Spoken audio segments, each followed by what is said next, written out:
স্বাধীনতা পেয়েছি।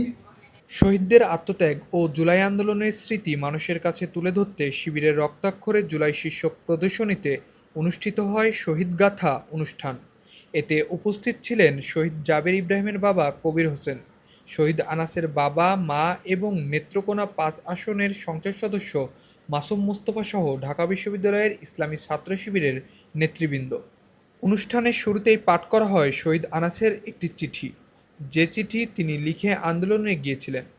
চিঠির প্রতিটি লাইনে উঠে আসে সেই সময়ের ছাত্রদের আত্মত্যাগের কথা, স্বৈরাচার হাসিনার নির্বিচারে মানুষকে হত্যা করার কথা, যা উপস্থিত দর্শকদের আবেগ আপ্লুত করে তোলে। মা, আমি মিছিলে যাচ্ছি। আমি নিজেকে আর আটকিয়ে রাখতে পারলাম না। সরি আব্বুজান, তোমার কথা তোমার কথা অমান্য করে আমি বের হলাম। আমি যদি বেঁচে না ফিরি তবে কষ্ট না পেয়ে গর্বিত হয়েও জীবনের প্রতিটি ভুলের জন্য ক্ষমা চাই। চিঠি পাঠের পর বক্তব্য দেন শহীদ জাবের ইব্রাহিমের বাবা কবির হোসেন। সন্তানের আত্মত্যাগের কথা স্মরণ করে তিনি দেশবাসীর কাছে ২৪কে হাতছাড়া না করার আহ্বান জানান। বেলা ২টার সময় জিনজিয়ান যে রেস্টুরেন্ট আছে, রেস্টুরেন্টের সামনে এসে উপরে আঙ্গুল তুলে এই জাতির পিতা ইব্রাহিম, শেখ মুজিব কোন ঘোড়ার ডিম, এইভাবে সে স্লোগান দিচ্ছিল। আমি একটু পিছনে দিয়ে তাকিয়ে দেখি জাবিরের মা পিছনে পড়ে গেছে। তখন তাকে বললাম, তুমি দ্রুত দৌড়াও, এখানেও গুলির শব্দ শোনা যাচ্ছে। ঠিক ওই মুহূর্তেই আমার ছেলে আহ করে একটা শব্দ করলো। তখন তাকে এইভাবে পাছাকুলো করে নিয়ে আমি কুয়েত মন্ত্রী হাসপাতালে নিয়ে যাই। ওই হাসপাতালে নিয়ে যাওয়ার পর তারা ঠিকভাবে চিকিৎসা দিতে পারে নাই। প্রায় ১.৫ ঘন্টা রক্তক্ষরণের পর ওখানেই তার মৃত্যু ঘটে। এছাড়াও বক্তব্য রাখেন শহীদ আনাসের বাবা ও মা। আবেগঘন বক্তব্যে তারা সন্তানের স্মৃতি তুলে ধরার পাশাপাশি জুলাইকে যেন কলুষিত না করতে পারে সেদিকেও সজাগ থাকতে বলেন এবং রক্তের সাথে গাদ্দারি না করে বিচার নিশ্চিত করার আহ্বান জানান তারা। আনাসের ছোট ২টা ভাই ছিল।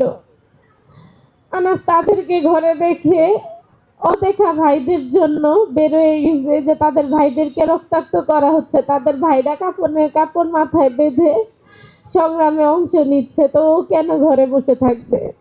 অনেক বুঝে আটকে রাখতে পারিনি এই অদেখা ভাইগুলোর জন্য। কি লাভ হয়েছে? না পেলাম আমরা বিচার, যে জন্য আমাদের সন্তানগুলো নিজের জীবনটা উৎসর্গ করলো। সেই বৈষম্যহীন বাংলাদেশ কোনো কিছুই আমরা পেলাম না। অনুষ্ঠানে উপস্থিত নেত্রকোনা ৫ আসনের সংসদ সদস্য মাসুম মোস্তফা বলেন, আজকে যারা ২৪-এর বেনিফিশিয়ারি তারাও ২৪-এর সাথে বেইমানি করছেন এবং তারা এই ২৪-কে ধারণ করতে পারছেন না।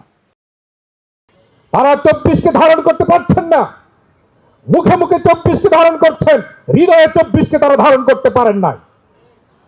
যার ফলে ২৪-এর আন্দোলনের উই ওয়ান্ট জাস্টিস যে স্লোগান ছিল, সেই স্লোগান এখনো বাংলাদেশে বাস্তবায়ন হয় নাই।